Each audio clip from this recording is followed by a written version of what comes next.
মালটো লুটিম আৰু স্মাৰ্ট বয় কিন্তু টিভি কোনে অন কৰিলে আকৌ মইতো অফ কৰি গৈছিলোঁ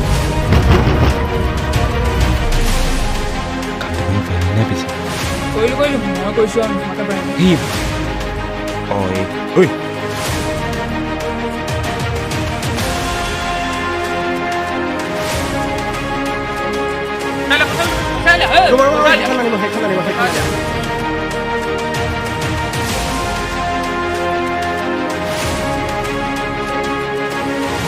মই নাথাকেতো মই থাকিলে কিন্তু পুলিচ কেছ হ'ব